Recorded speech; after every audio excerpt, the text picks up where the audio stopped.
I've only been in this space for like 4 or so years, but every year when I read these reports, it's still time and engagement are the biggest barriers to learning. And that was in the CIPD Learning at Workplace work report as well, because people name those, more than 40% name those as their biggest barriers to supporting the organizational and the people goals. We kind of already talked through the problem of the content first approach, kind of dragging people out of the workflow, making it hard for them to learn things that feel relevant and related to the job they're doing. But how do we bring learning to the flow of work? Because in the flow of work is when we have a real problem to solve. We're motivated to learn. We can actually apply what we learn. And if we apply it, we influence performance. So just curious to get your thoughts on how we break down time and engagement being a barrier by bringing learning to the flow of work.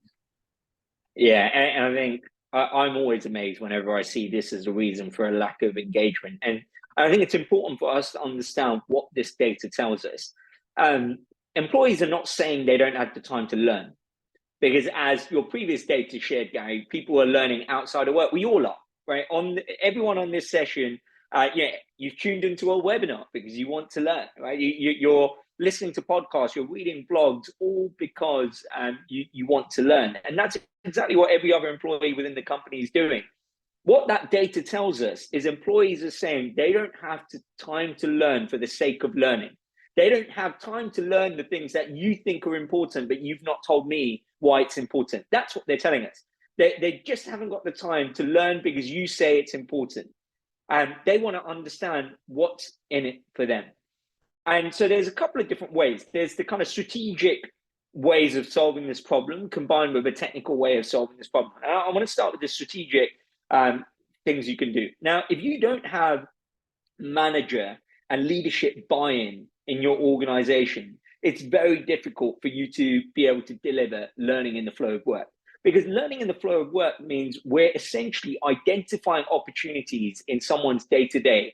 We're giving them the space to be able to practice things that they learn in a safe space where they feel like they're not going to get serious repercussions for getting it wrong. Instead, they're going to get the right level of feedback to improve and iterate on what they've learned. Now, that can only happen with the right environment and conditions set by the leadership and managers. That can only happen if you have manager and leadership buy-in around, sometimes we hear pushback around giving people access to learning, where managers are worried that what if someone sat there learning all day and not doing their work? Now, that's the wrong mindset to be able to have, right? If you've got the right performance metrics in place and you're measuring and managing someone's performance in an effective way, you can avoid that situation. And so it just comes to a lack of buy-in from managers and leaders around the importance of what a skills-first approach to learning can do. So I think that's the first hurdle to overcome. The second one is really thinking about how we market L&D, right?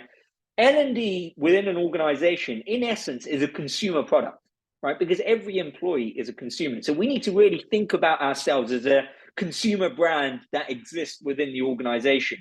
Now, like many successful consumer products, we need to clearly articulate, A, what the problem is, right? The employee is not going to engage unless they're problem aware, right? Because if they're not aware a problem exists, then they have no motivation to seek out a solution. So the first rule of marketing for L&D is for us to help employees become problem aware, get them to understand, you're right, this skills gap does exist. And because of this skills gap, this is the impact on my performance. Now that we've made them problem aware, we do the second part, which is to tell them the solution.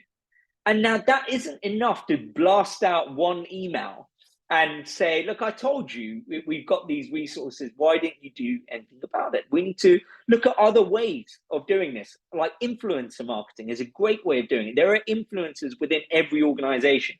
If you don't know who they are, figure out who they are and leverage their influence to get them to talk about the positive impacts and success of relevant learning on building those skills.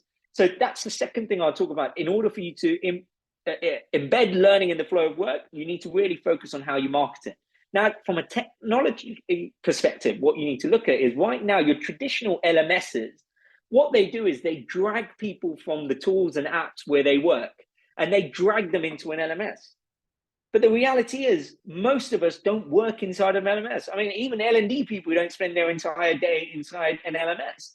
And so instead of dragging people in LMS, what we need to do is take the learning and knowledge into the tools and apps and systems where people work.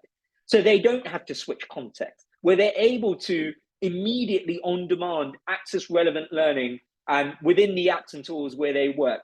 And if your learning platform isn't doing that for you, then you should really ask. That's probably adding another barrier and more friction for people to be able to access relevant learning. And that's the kind of tech stack you need in place to be able to reduce the friction for people to be able to access learning in the flow of work.